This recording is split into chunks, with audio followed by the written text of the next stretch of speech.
Hello everyone, welcome back to the Real Starfighter, and today we are continuing our lessons in the Dicta Boelcke to improve our X-Wingminiatures gameplay.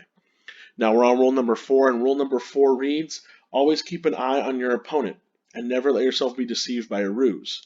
This is one of those rules that I like to keep the same. I think it's a great rule, but it needs just one more sentence to make it more applicable to the X-Wingminiatures game.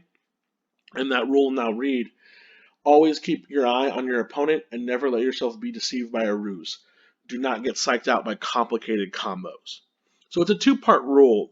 Part one is for basic flying, for when you're flying normally, how to defend against your opponent. Make sure you set up the board well or anticipate what they might do if they have the space to do so. There's kind of some anticipatory skill set that you might need in a normal dogfight. And then the second part, what we'll cover is complicated combos, something that will give your opponent huge advantage if you don't take care of it, and how to not get psyched out by that combo. So let's talk about just a normal straight up dogfight between 4 X-Wings and 4 Fang fighters. So if we were to go get a little bit closer in with one another, and this was, say, the opening engagement, we each here have possibilities for how to counteract certain moves. For one, I always like to think about how to retaliate this way. If after the first round of engagement you could K-turn, most often than not, people will try to attempt a K-turn. Now, usually inside these bigger rocks and all these debris and stuff, it's harder to pull off those bigger maneuvers. So it's probably not the wisest to do those maneuvers, but here's some ways that you can do red maneuvers like K-turns and talon rolls and sloops in this sort of situation. One thing I always like to look at is pilot skill. Who's moving first and where they won't be? Well, I'll tell you this. At the start of planning, I know at least for X-Wings and most ships, they're not going to be where they currently are now. What I mean by that is they're going to have to move. They're going to have to move from where they are now. So that's probably a good spot to be at after they move, is to be where they were, because if you're where they were, you're putting yourself either behind them or you're getting yourself into a position or advantage to where you can be behind them the next turn. So like I said, the one thing I like to do is I look at the game state and go, well, I have 4s and a 5, and they have all 3s in this X-Wing list. When the X-Wings move, this 3 here, I would probably do a K-turn with this guy and try to get behind them. Now that's if this X-Wing doesn't block me, or maybe I'm a little short or a little long on the approach, but that's something I would do. And if I was defending against that, I would probably move this X-Wing, I would move this one in the back first so it would bump to prevent K-turns. So there's some defenses there. Like, that the K-turns are going to happen. K-turns, talon rolls, they're going to happen. People like doing them when they can, just because it's the easiest way to turn the game around quickly, is just to do that big old K-turn or do that talon roll. It's an easy way to get the game state back into your favor as a player. But doing them incorrectly could cost you the game. For example, if this player here tried to do a K-turn, I know that a 4 would pretty much not complete.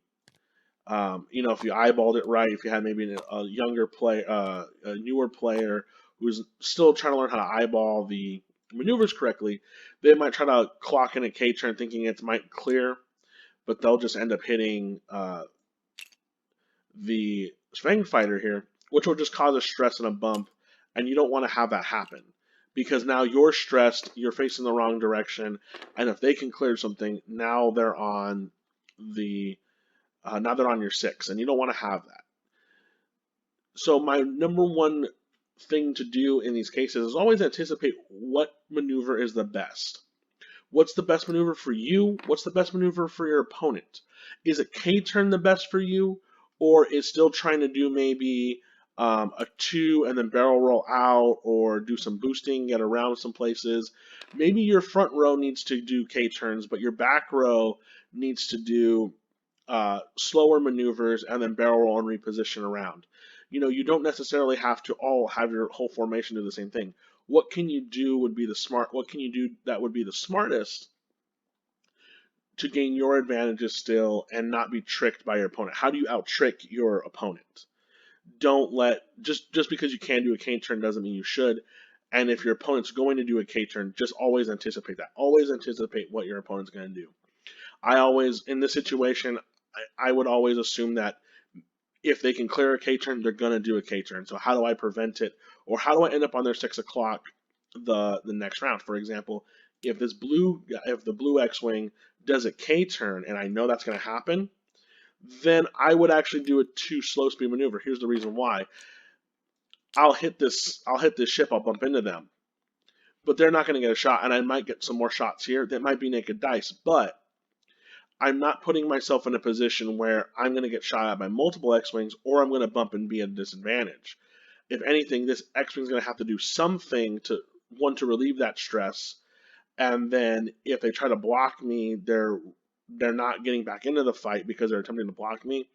And then I use that opportunity to do something else the previous turn or the subsequent turn to maybe go off in a different way, attack a different opponent, just kind of trick them out of their trick. If they're trying to do a K turn to get to get a shot, and if you do this denied shot here by bumping in the back of them, that's a good defense. That's a good way to not get tricked by a ruse. You out ruse their ruse, and if you're not taking any shots, you're in a better place in the game, in my opinion.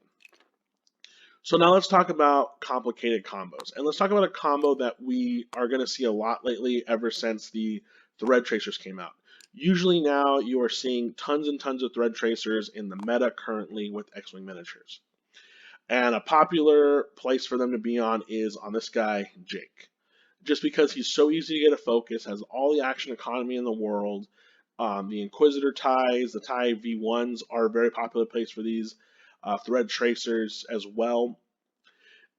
They are amazing combo pieces because they give an entire list target locks.